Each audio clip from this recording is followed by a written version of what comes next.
This is the 2026 Toyota Tundra Capstone Crew Max. This beast of a pickup can do it all if you're in the market for a new truck.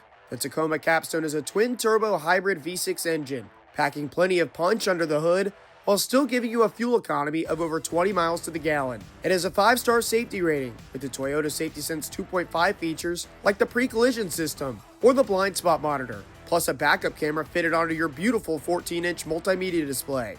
With a towing capacity of over 5 tons, this Tundra Capstone could be the perfect Christmas gift for the truck lover in your life. Today, we're taking Tim Manning for a ride. The 5'10" Ford is in his first full season with the Dawgs, and the Mentor, Ohio native has 3 goals and 3 assists in 28 career games for Roanoke. Tim, how we doing, man? What's going on, Mitch? I'm doing good. How are you? Doing well, man. Good to see you. Thanks for joining me. I'm Mitch Stewart, and this is Driving with the Dawgs. Yeah, thanks for having me. Yeah, appreciate you taking the time. You ready for a little drive with the Dawgs here? Absolutely. I just want you to take us back to that time, maybe when your senior year is wrapping up, you're looking to play pro hockey. What kind of started that communication between yourself and Roanoke with head coach Jan Brimner? What was that process like that got you here to the Dawgs initially? I had mentioned to my coach at Albertus, that I was interested in playing pro after, and I think Brems or Vito reached out to him asking if he knew any guys, and he kind of just dropped my name, and I got in contact with Brems, and shortly after our season, I think like 4 days after our season ended, I hopped in my car and drove down to Roanoke. So it's I've been having a blast ever since. You end up joining a team that's right in the middle of a playoff push. That's your introduction to pro hockey, is those last few weeks where the intensity really picks up. Everyone's battling for those final few seeds, trying to get home ice. What was that experience like for you as far as the transition maybe from the college game, and then just a week later, as you were mentioning, you're right in the middle of a playoff hunt in the SPHL? Yeah, it was eye-opening for sure. A lot more physical than college. A lot faster, so I was just trying to keep my game simple, and then bring my grit and see what happens, and thought I did okay. For maybe a fan that hasn't got to watch you play a whole lot, or maybe they've only seen you play a couple of times so far, if you were going to describe your playing style as far as what you're able to do on the ice for the Rail Yard Dawgs, what's the scouting report on Tim Manning? Smaller guy, but that doesn't stop me from playing a gritty game. I think bring a little bit of speed and a little bit of skill. So I think grit is like the most important, the bread and butter of my game. But also I've like a little bit of other tangibles to help me get through other aspects of it.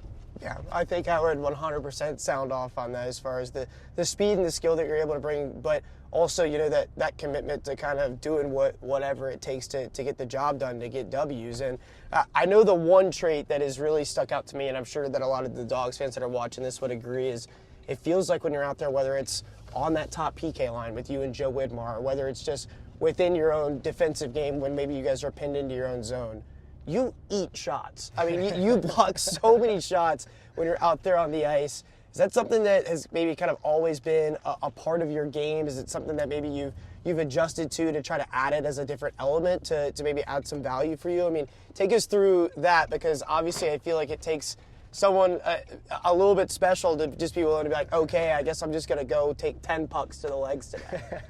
I've always loved eating pucks. The energy it brings the team, I think is super important. And, if I could bring energy and, just by taking a little bruise, I think that's all worth it there. But, I wasn't always a peak or a power play guy. So in practice, I would just try and make it as hard as possible on the guys on the power play, just eating every shot. So I think that's kind of where it stems from. You spent some time now here in Roanoke, but you come from that Cleveland, Ohio area. We've had a couple of really good ones come from that Cleveland, Ohio area. I know C.J. Valerian's from right around there. Josh Nidal, another fan favorite for a long time, it was from that area too. But just take us through what it was like for you growing up there. How did you get your start into the game initially? What kind of piqued your interest when you were growing up to maybe get into hockey?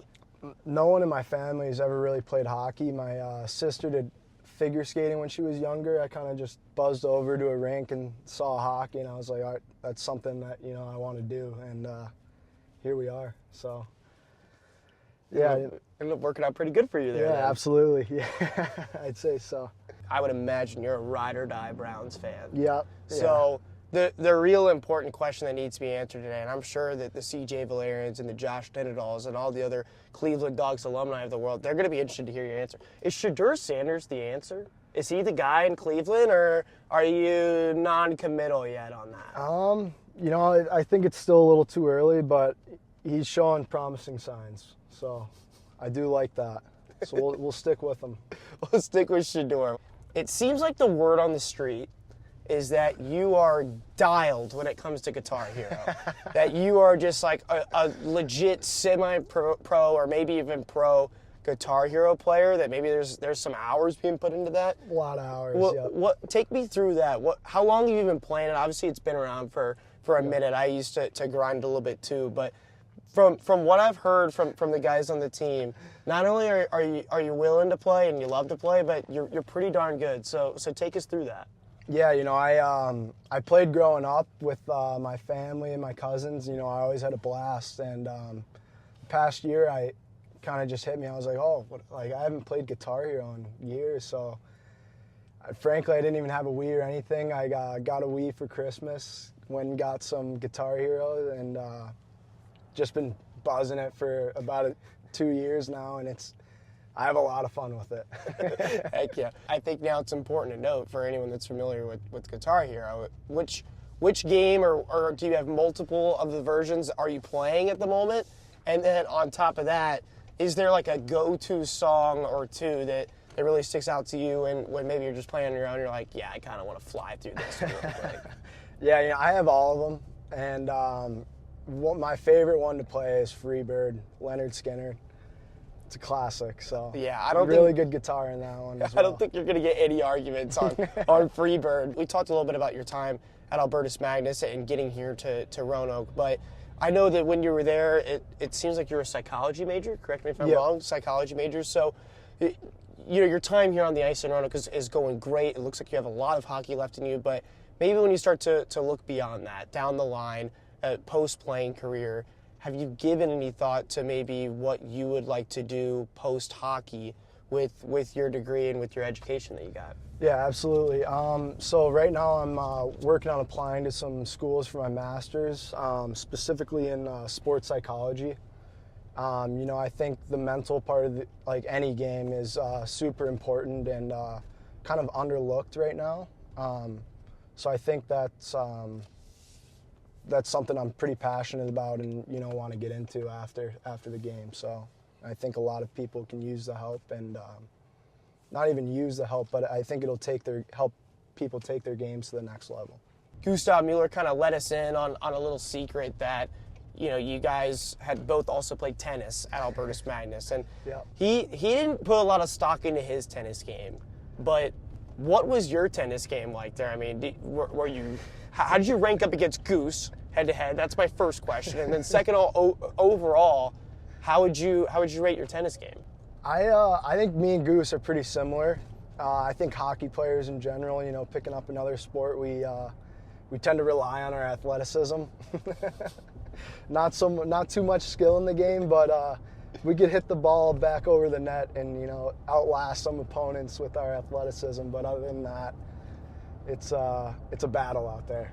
There's a couple meat missiles on the court. We love to see it. Tim, I always like to leave it open-ended to you guys at the end of these episodes. Is there anything that I missed, or maybe anyone you want to like give a quick shout out to, or just anything else you'd like to say here before we wrap this one up? Yeah, you know, thanks for having me. Really appreciate it. Had a great time. Before I finish, I got to give a quick shout out to my other guitarist, Ryan Riefler. We put up some battles on the Guitar Hero game, so got to shout him out. Yeah, he kind of looks like he'd strike me as a guitarist. He kind of got that little like Kurt Cobain thing going on. He can shred. He can shred. Well, man, thank you so much for joining me here today. It was a pleasure as always, and good luck the rest of the season, buddy. Awesome. Thanks, Mitch. Appreciate it. Driving with the Dawgs is sponsored by Haley Toyota, the official ride of your rail yard dogs. Visit Haley Toyota online at HaleyHasItForLess.com And stay tuned for more episodes coming soon.